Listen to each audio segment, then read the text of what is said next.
شكرا عبد العزيز النصر، شكرا لضيفيك في الاستوديو التحليلي.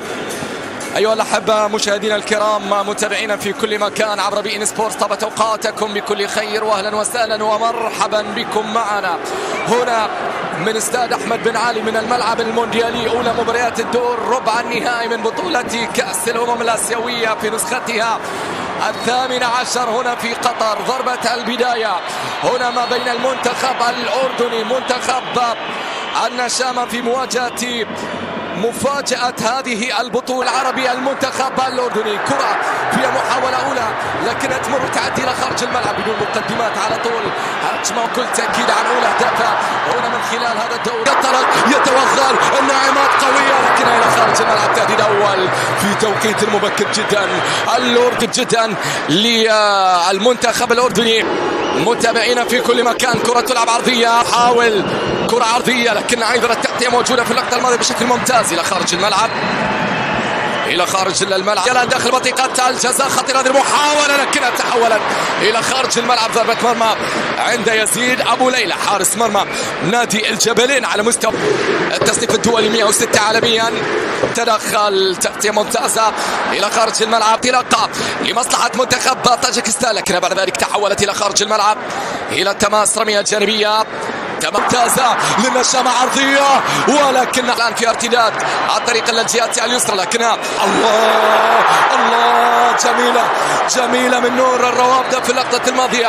يتلاعب نور وفي الجهة اليسرى عرضية ولكن التغطية كعرضية خطيرة داخل المنطقة ولكن الكرة ترجع مرة أخرى قوية ولكنها إلى خارج الملعب. يا الله ضاعت.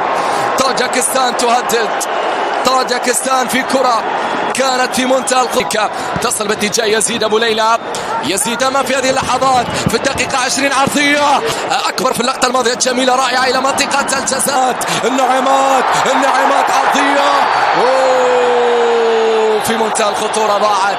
مطالبة بركلة جزاء، يزن يسقط في اللقطة الماضية ولكن الكرة إلى الروابدة لكنها أيضا كرة نور مقطوعة. ترجع محاولة عرضية داخل منطقة الجزاء لكنها تمر وتعدي من أمام الجميع. الفرصة الكرة في الجهة اليسرى بعد ذلك صافرة موجودة. حكم المباراة هنا مباشرة نهدى يا سالم والإسناد لا يصل باتجاه موسى. لا محاولة الآن أردنية فيها تقدم لكنها كل شيء عرضية غير معقول. يزن الناعمات كاد أن يفعلها. محاولة التقدم لكن أيضا بعد الكرات الثابتة هذه عرضية خطيرة بالراس ولكنها تحولت إلى خارج الملعب. ضربة مرمى، نعم ضربة مرمى في اللقطة الماضية. هذا هو عبد الله نصيب يذكرنا محاولة البحث عن الكرة الخطيرين في الكرات الثابتة عرضية ترسل ولكنها الأخرى باتجاه موسى التعمري تزعل والحاطة غير معقول. مش ممكن. ضاعت الكرة الأخيرة. حارس المرمى في المرة الأولى يسار خطيرة داخل منطقة الجزاء لكنها لمسة طويلة عالية للأمام. التغطية على طول موجود وإن شاء الله لا يتأخر. كرة فيها صافرة موجودة. هدف أكيد أردني فيها تماس رمية أو خطأ. هذا هو جزاء. خطيرة الناعمات عرضية.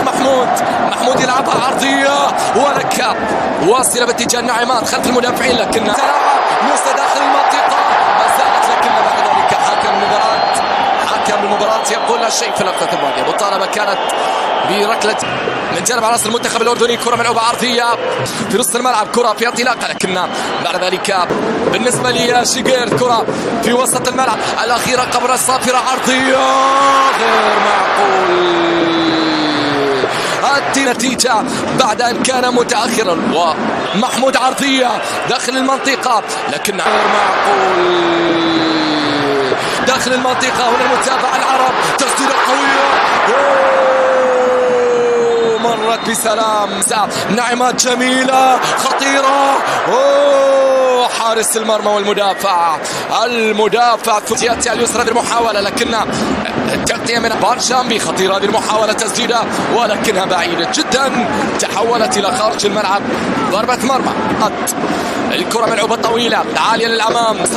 لمسة وكرة ملعوبة طويلة هنا باتجاه موسى التعمري ولكنها ما زلتم وما زلت تحقيق أحلامهم. هنا محاولة كرة للأمام، النعمة على طول كان سالم العجالي، تسديدة إلى خارج الملعب تحولت إلى ضربة مرمى. هذه التسديدة الثانية، الأولى كانت بعيدة، فسال وإلى ضربة زاوية. نعم استلمها روضها، لكن بعد ذلك إلى أشواط إضافية، بعدها إلى ركلات. حذاري أوه غير معقول، ضاعت طاجكستان. الجهات اليسرى بعد ذلك ترجع عرضية خطيرة، موسى النعمة القوية، هانونوف في التغطية على طول، تقدم موجود أمامية لكنها مقطوعة. هذه محاولة كرة للأمام، التغطية على طول موجودة، ثم بعد ذلك صافرة موسى خطيرة النعمات. الله جميلة من جانب بايزن، يقاتل يحاول محمود، يلعبها عرضية داخل المنطقة بالراس،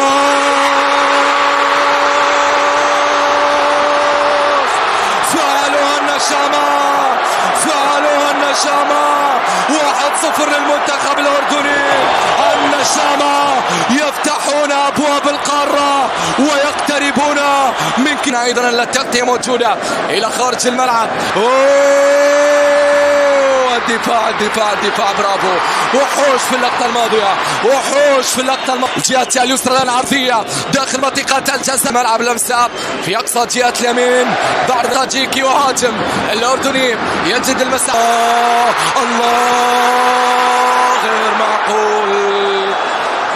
غير معقول يا موسى. محاولة من منطقة الجزاء، ثاني يبدو تسديدة عرضية، جاليلوف العرضية، المتابعة بالراس، ولكنها سهلة. مر الوقت، عدى الوقت. كرة في نص الملعب تتهيأ، بعد ذلك إلى خارج الملعب يحاول فيها عمر بايف، ما زالت لمرمى منتخب طاجكستان، كرة إلى خارج الملعب.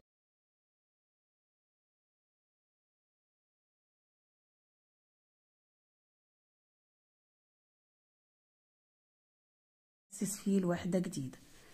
خلاص كده بقى ارجع اخد ال4 سلاسل بتوعي واعمل حشو واكمل 1 2 3 4. انا بصوا مش عايزة الفيديو يطول، وفي نفس الوقت مش عايزة اسيبكم من غير ما يكون في حاجة صعبة عليكم. اهو قابلني هنا الاناناسة دي اللي كان العمود اللي فيها، اللي احنا كنا عاملينه في رأس الأناناسة، هعمل فيها أسس لأناناسة جديدة، هعمل فيه عمود سلسلة عمود. اهو ارجع 1 2 3 4 وادخل هنا حشو 4، وادخل هنا حشو 1 2 3 4، ادخل في الفسطونة دي حشو، اخر هنا واحدة مش هشتغل فيها طبعا، هاخد 4 وهنروح هنا. دول عمودين، العمود التاني ده هدخل اعمل فيه 3 اعمدة، عمود سلسلة عمود سلسلة عمود. اهو دي بقى بأسس لايه؟ لأناناسة جديد. وما ننساش دايما اخر عمود ده اللي بيبقى مستخبي كده لازم نوصل له ونجيبه. خلاص ادي الراوند بتاعي بالشكل ده، شايفين اهو. طيب احنا بقى بعد كده خلاص بنكرر ازاي؟ ادي 1 2 3 هلف الشغل فوق اول عمود هشتغل عمود، تمام. انت شويه لما هتبداي تشتغلي هتلاقي نفسك